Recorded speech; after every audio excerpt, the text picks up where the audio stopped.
Sir आज Bahujan Samaj party की राष्ट्रीय अध्यक्ष है। आप लोग चुप हो जाओ, पहले पूरी तुम लोग आगे बढ़े, बात करने दो भाई। चुप हो जाए भाई, आप लोग शांत रहिए। हाँ सर बोलिए।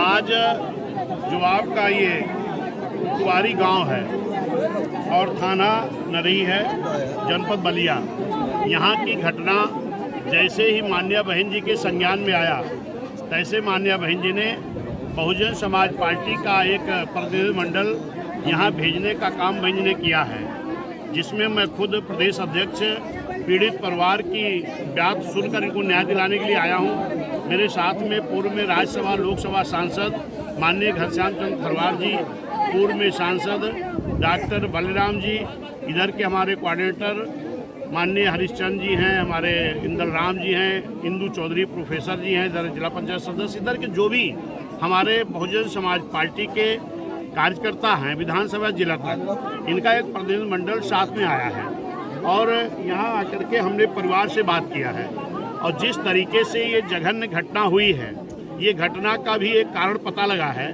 कि आप लोगों को ये जानकारी होगी कि 29/9/2024 में इनकी जो बहू थी उसके साथ छेड़खानी हुई थी, जिसका मुकदमा लिखा गया था और उसमें वो बेटी जो निशा थी वो गवाही भी थी। अगर यहाँ का शासन प्रशासन उस चीज़ को संज्ञान में लिया होता और उसी वक्त जो लोग उस बहू के साथ छेड़खानी करने में थे, अगर उसको संज्ञान में लिया गया होता तो शायद दोबारा घटना ना घटती। मैं ये कहना चाहता हूँ, इस सरकार में पूरी तरह से जंगल राज कायम है, पूरे उत्तर प्रदेश में पूरी तरह जंगल राज कायम है और इनकी बहू को न्याय न मिलने के कारण आज इनकी बेटी के साथ ये घटना हुई है। निशा बेटी जिसकी उम्र मात्र 12 साल थी, उसके साथ जिस तरीके घटना करके हत्या की गई है, इसकी बहुजन समाज पार्टी निंदा करती है। और ये जो रिपोर्ट मैंने इनके माता पिता से लिया हूँ, ये जा करके बहन जी को रिपोर्ट दूंगा और मैं माननीय मुख्यमंत्री जी से ये मांग करता हूँ, क्योंकि ये परिवार बहुत ही निहायत गरीब है। मैंने इनकी जो जानकारी की है, इनके पास एक भी धुर जमीन नहीं है। मैं माननीय मुख्यमंत्री जी से मांग करूंगा कि ऐसे परिवार को कम से कम 1 एकड़ जमीन, 1 करोड़ रुपए का आर्थिक मदद और इनके परिवार में, क्योंकि ये गरीब लोग हैं, मजदूरी करते हैं, इनके परिवार में इनके 4 बेटे हैं और इन 4 बेटों में कम से कम एक बेटे को नौकरी, ये मैं सरकार से मांग करता हूं।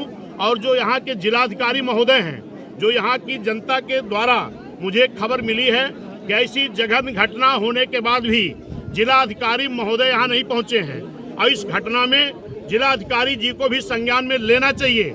यहाँ के जो प्रशासन के लोग अपनी पीठ थपथपा रहे हैं कि हमने गिरफ्तारी कर ली है।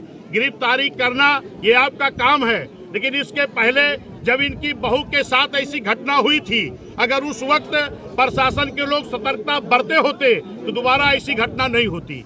इसलिए मैं यहाँ के जिलाधिकारी महोदय से भी ये मांग करता हूँ कि आकर के पीड़ित परिवार को मिले और इनको 1 एकड़ जमीन का इनको पट्टा दिया जाए और इनके बेटे को नौकरी दी जाए। इसके लिए मैं शासन से भी और प्रशासन से मांग करता हूं। ये हमारे माननीय विधायक जी जो यहाँ के हैं, उनके भाई रमेश जी भी मौजूद हैं और इनके द्वारा, हमारे द्वारा, इधर हमारे संगठन के द्वारा सारी लड़ाई लड़ी जाएगी और माननीय बहन जी ने भेजा है। और जो बहुजन समाज पार्टी का प्रतिनिधिमंडल आया है, हम लोगों की तरफ से भी जो हो सका है, हम इन परिवार को आर्थिक मदद किया हूँ और मैं शासन प्रशासन से मांग करता हूं, ऐसे गरीब परिवार को इनको आर्थिक मदद दी जाए। सर, आए दिन कहीं न कहीं पूरे प्रदेश में सुनने को आ रहा है, दलित परिवार, अन्य परिवार के बेटी बहनों के साथ अत्याचार होता है, उनकी आबरू लूट जाती है, उनके साथ हत्या होती है। इसके लिए पूरे प्रदेश में बहुजन समाज पार्टी क्या कुछ करे? देखिए, ये पूरे प्रदेश में, उत्तर प्रदेश में जंगल राज कायम है। भले माननीय मुख्यमंत्री जी अपनी पीठ थपथपाते हों कि कानून का राज है, लेकिन सरकार का इकबाल पूरी तरह खत्म हो गया है, सरकार का प्रताप खत्म हो गया है।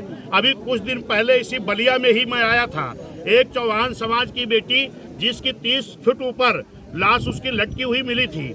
जब मैंने यहाँ प्रशासन के लोगों से बात किया तो लोग कह रहे थे सुसाइड किया है। हमने कहा ये बताओ किसी बेटी का, क्योंकि उस बेटी का दोनों हाथ बंधा हुआ था पीछे, अगर किसी बेटी का हाथ बंधा होगा तो 30-40 फीट ऊपर कैसे चढ़ेगी, और अगर चढ़ के वो सुसाइड करेगी तो उसके बाद हाथ कैसे बांधेगी। फिर इसमें हमने मांग किया था, जांच हुई, उसमें भी पीड़ित जो उनके परिवार के लोग थे न्याय मिला, लेकिन लगातार ये घटनाएं हो रही, चाहे कौशाम्बी की घटना हो, पाल समाज की बेटी के साथ हुआ, चाहे बांदा की घटना हो, एक निषाद समाज की 3 साल की बेटी के साथ रेप करके हत्या कर दी गई, चाहे आज हमारी निशा बेटी के साथ हुआ हो। अभी बहराइच की घटना आपके सुनने में आया होगा, 8-8 साल की 5-6 बेटियों को उनके घर से उठा करके उनके साथ घृणित किया गया, उसके बाद फिर वो बेटियां हमारी हॉस्टल में भर्ती चल रही हैं। सरकार को इसको संज्ञान में लेना चाहिए, और अगर सरकार से ये प्रदेश नहीं संभाला जा रहा तो सरकार को खुद छुट्टी ले लेना चाहिए। सरकार बेटी पढ़ाओ बेटी बढ़ाओ ये का इनका नारा फर्जी है। आज बेटी जीने के लिए तरस रही है। बेटियों के साथ 8 साल की, 3 साल की बेटियों के साथ जिस तरीके 12 साल की निशा बेटी के साथ जिस तरह घटना हुई है, इससे तो पूरा उत्तर प्रदेश आम जनता एक सहमी हुई है इस सरकार से। आम जनता को एक आशा भरी निगाहों से देख रही है कि माननीय बहन जी की सरकार में ये नहीं होता था, बहन जी की सरकार में कानून का राज था। आज उत्तर प्रदेश की जनता, अगर ये प्रदेश की जो सरकार है अपने आप में सुधार नहीं कर रही है, इस तरीके गरीबों के साथ, खास तौर पर SC, ST और पिछड़े समाज के साथ, मुस्लिम समाज के साथ और गरीब चाहे जिस समाज का होगा उसके साथ अत्याचार हो रहा है, इस सरकार को कंट्रोल करना चाहिए, वरना जो आने वाला चुनाव होगा उसमें जनता इनको खुद सबक सिखाने का काम करेगी। 27 में अगर परिवर्तन होता है तो क्या करेगी बसपा? नहीं, वो हम कहते नहीं हैं, बहुजन समाज पार्टी कभी घोषणा नहीं करती है, लेकिन जब बहन जी की सरकार रही है तो पूरा प्रदेश जानता है कि लॉ एंड ऑर्डर मजबूत था, कानून का राज था और हर तरह से हर समाज को न्याय मिलता था। निश्चित है वो न्याय फिर मिलने का काम करेगा। हम